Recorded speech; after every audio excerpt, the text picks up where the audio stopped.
دنیا کے اہم اور قدیم ترین شہروں میں ہوتا ہے۔ استنبول کی تاریخ 2000 سال پرانی ہے۔ یہ پاکستان کے شہر کراچی سے بھی بڑا شہر ہے۔ ایک مرتبہ حضور اکرم صلی اللہ علیہ وسلم نیند سے جاگے تو مسکرا رہے تھے۔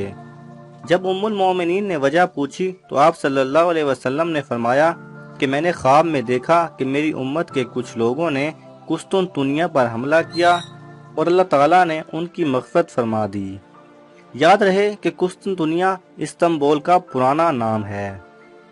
ناظرین، اس ویڈیو میں ہم استنبول یا ترکی سے جڑی اسی طرح کے حیران کن حقائق اور حضرت محمد صلی اللہ علیہ وسلم کی پیشن گوئیوں کے بارے میں بات کریں گے۔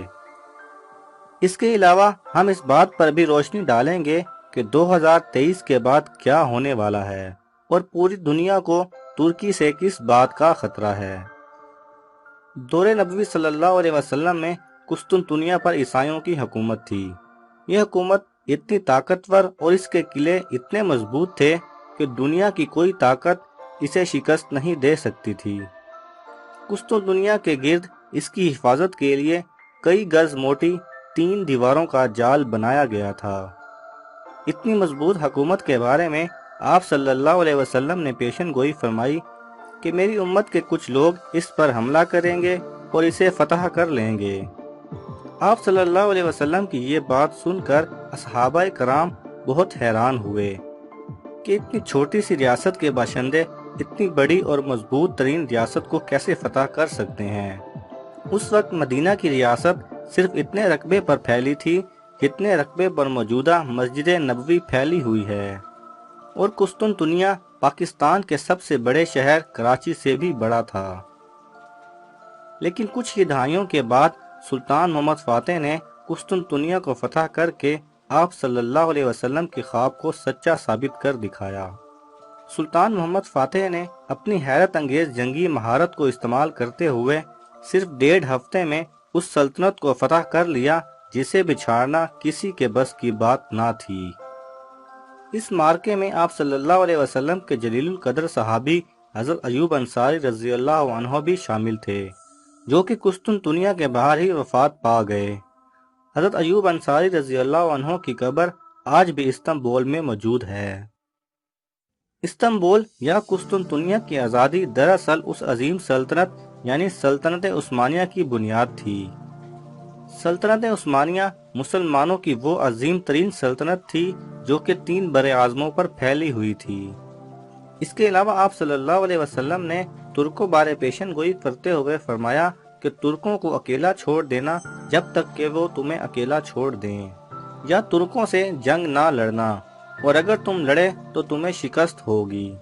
آپ صلی اللہ علیہ وسلم کی یہ پیشن گوئی بھی اس وقت سچ ثابت ہوئی جب سلطان محمد فاتح نے قسطنطنیہ کے ارد گرد موجود عرب علاقوں کو بھی فتح کر لیا، جہاں اس وقت سلجوقوں کی حکومت قائم تھی۔ سلطان محمد فاتح کے بعد اللہ تعالیٰ نے سلطنت عثمانیہ کو بہت سے عظیم لیڈروں سے نوازا، اور یہ سلطنت مضبوط سے مضبوط ترین ہوتی چلی گئی، لیکن بالآخر 1922 میں اس کا خاتمہ ہو گیا، اور اس پر اگلے 100 سالوں کے لیے ایسی پابندیاں عائد کی گئی کہ ترکی میں آنے والی نسلیں بھی سلطنت عثمانیہ کا نام نہ لے سکیں۔ مثلا ترکی سے کئی عرب ممالک کی حکومت چھین لی گئی اور 100 سال تک ان پر سے ترکی کا حق تلف کر دیا گیا۔ ترکی میں اسلامی ریاست قائم کرنے پر بھی پابندی عائد کر دی گئی۔ اس کے علاوہ ترکی کو معاشی طور پر معذور کرنے کے لیے اس کی بندرگاہوں کی آمدنی سے بھی ترک حکومت کو محروم کر دیا گیا، اور یہ کہا گیا کہ اگلے 100 سال تک ترک حکومت ان بندرگاہوں پر ٹیکس عائد نہیں کر سکتی۔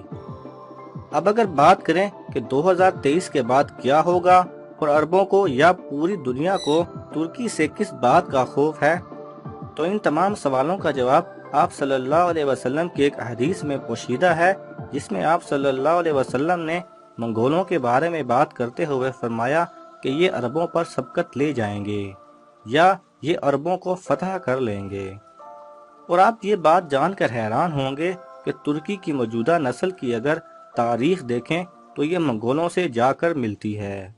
یہی وجہ ہے کہ ترکی اور منگولوں کی زبان میں بھی کافی مشابہت پائی جاتی ہے۔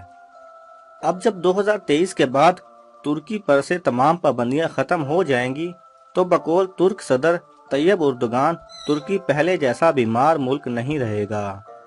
شاید ان کی یہ بات اس طرف اشارہ کر رہی ہے کہ ترکی دوبارہ سلطنت عثمانیہ کے قیام کے لیے اپنی تگ و دو شروع کرنے والا ہے۔ بہت سے تجزیہ کاروں کا کہنا ہے کہ ترکی اس بات کی مکمل تیاری بھی کر چکا ہے، اور اگر ترکی دوبارہ سلطنت عثمانیہ کی شکل اختیار کر گیا تو یہ دنیا کی طاقتور ترین سپر پاور بن جائے گا، جو کہ موجودہ دنیا کے خداؤں کو ہرگز قبول نہیں۔ اب اگر پاکستان، انڈیا، عرب ممالک اور عالمی سیاست کا جائزہ لیا جائے تو تمام تر حالات انسان کو ایک تیسری عالمی جنگ کی طرف دھکیل رہے ہیں۔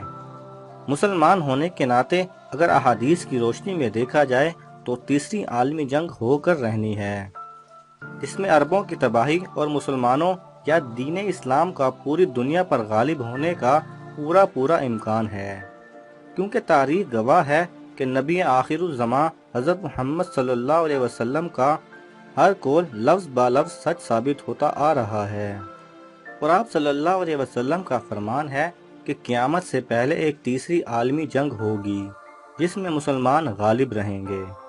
دعا ہے کہ اللہ تعالی ہر مسلمان کو اپنی حفظ و امان میں رکھے، آمین۔